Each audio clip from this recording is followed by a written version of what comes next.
Pemirsa, biasanya orang tua itu punya aturan untuk anaknya main gadget. Tapi untuk seorang Happy Salma bukan cuma sekedar aturan ya. Di sini bukan hanya sekedar pembatasan juga, tapi malah melarang anaknya untuk main gadget. Benar-benar dilarang apa gimana ya? Yuk kita cari tahu alasannya kenapa dan seperti apa larangannya tersebut. Kemudian ada Marcella Zalianti. Kalau Marcella ini ternyata ya setelah merasakan hidup di Bali atau menetap di Bali beberapa waktu, katanya sih enakan tinggal di Bali daripada Jakarta, sampai-sampai pengen pindah pemirsa. Betul apa enggak? Kita lihat yuk.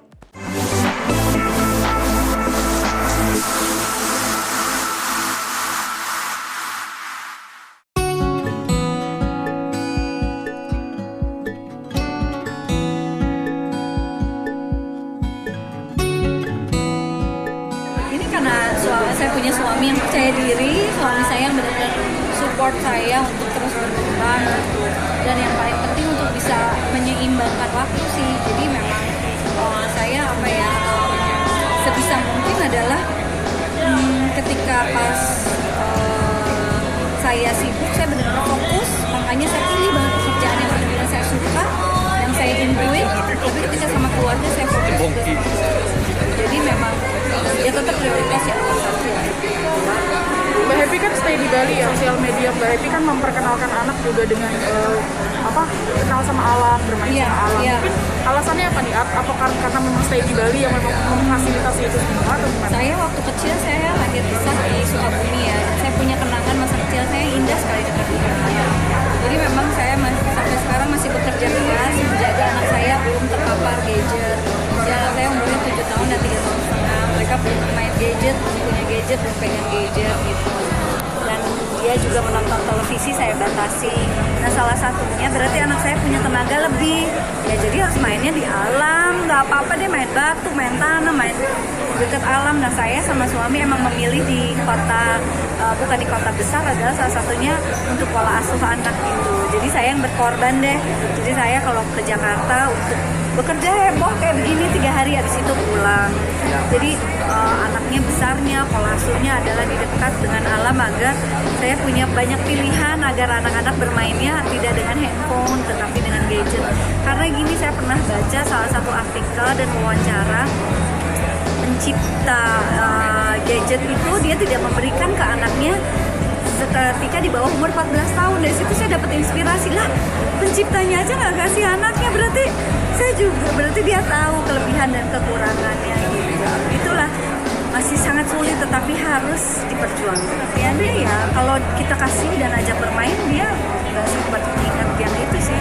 Intinya kita harus mendampingi dan menemani dan memberikan pilihan. Jangan nggak boleh main HP tapi nggak diajak main atau nggak dikasih permainan yang lain, itu yang mungkin sulit. Sebetulnya di kota besar juga bisa ya, tapi ya itu tadi harus diajak kreativitas dan lain sebagainya. Tapi sendiri ada keresahan nggak sih Kak? Ada apa? Ada keresahan sendiri nggak sih terhadap Iya, sangat sekali. Karena saya baca beberapa artikel juga bahwa di dalam gadget itu ya ada hormon dopamin namanya. Hormon itu sama seperti orang ketergantungan merokok atau gambling, main judi gitu. Nah kalau merokok atau melakukan tindakan itu kan ada batas usia, sedang gadget nggak ada batas usianya. Itu yang saya khawatirkan. Pasti pada saatnya nanti dia akan memegang dan akan memiliki itu, tapi nanti pada saatnya sebisa mungkin saya menahannya sampai di usia yang tepat gitu. Terus ke dia gitu. Dan ketika online school saya juga agak sulit mendidik dengan online karena saya sebisa mungkin anak-anak tidak dengan layak. Jadi saya pindahkan anak saya ke sekolah negeri yang memang tidak memakai online, nggak pakai handphone gitu. Untungnya masih kelas 1. Ini saya masih kerja keras banget, tapi saya pikir harus diperjuangkan. Kita tidak bisa menghindari, tetapi itu pasti akan kita lalui.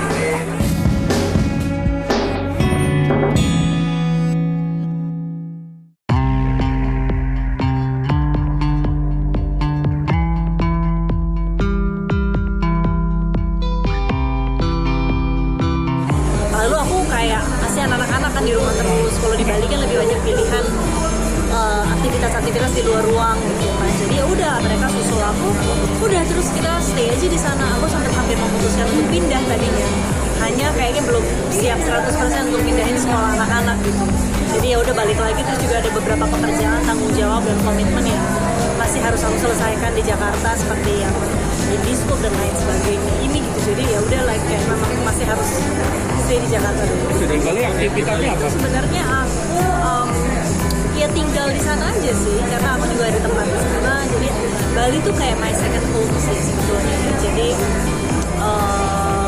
ya banyak sekali yang dilakukan di sana. Kemudian juga aku ada develop bikin satu ada produk, terus kemarin juga bikin ada kayak dokumenter, short dokumenter drama di Bali juga. Jadi sempat syuting juga di sana sambil kerja, sambil liburan juga, sambil relaxing, healing dan lain sebagainya lah gitu. Terus yang paling nomor satu sih anak-anak yang happy banget di sana. Kayak di sini kan kemarin tuh mereka merasa cukup lama pandemi kan kayak terpenjara ya, karena aku cukup jaga sekali ketat, lumayan paranoid gitu. Jadi kemarin ketika di Bali aku tuh keliling, jadi mulai Kintamani, terus ke Ubud, Canggu, Seningan, Nusa Dua, Sanur, name it gitu, sampai ke Menjangan, Pulau Menjangan gitu. Jadi dan itu aku baru selama hidup aku ya, saya baru merasakan dan bisa menikmati Bali sepenuhnya tuh kemarin.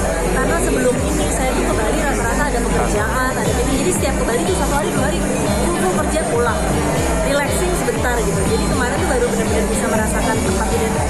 Ya udah, Indonesia luar biasa, tempat kita tuh banyak banget sebenarnya pilihan tempat untuk kita bisa menikmati pariwisata gitu ya, dan kebudayaan yang kuat yang kental gitu. Jadi Bali adalah one of the place sih memang di dunia yang menurut aku secara soul tuh bisa bikin kita betah, bikin kita tuh pengen datang lagi.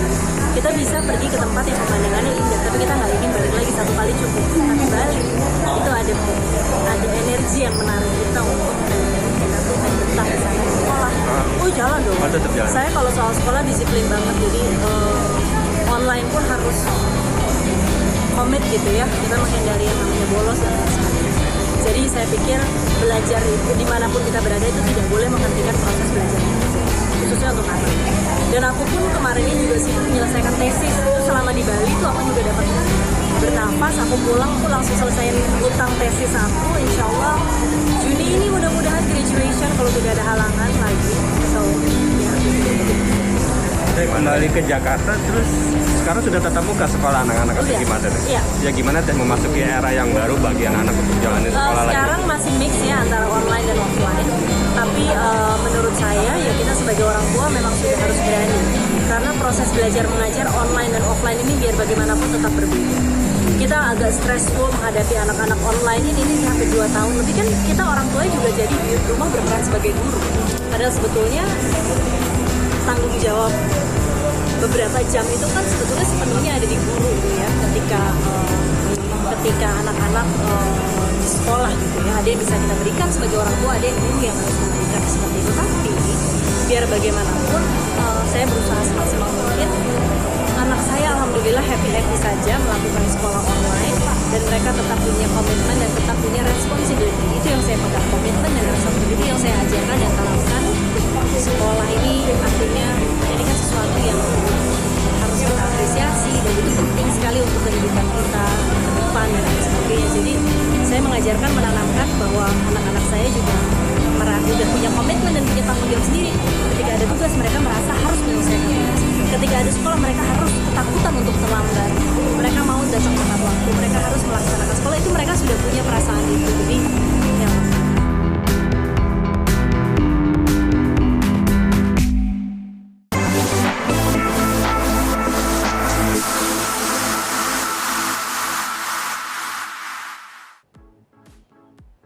Nah, untuk ibu-ibu yang setuju dengan pendapatnya Happy Salma, boleh tuh ditiru dan dicontoh ya pola asuh dan pola didiknya. Nah, yang pasti lagi kalau kita juga tinggal di Bali kayaknya enak banget ya nggak sih? Tapi ya gimana? Yang namanya cari uangnya di Jakarta, balik lagi deh Marcella ke Jakarta. Oke, kalau gitu kita langsung loncat aja ya ke cerita selebriti Indonesia lainnya. Tapi sabar dulu, kita lihat dulu yang berikut.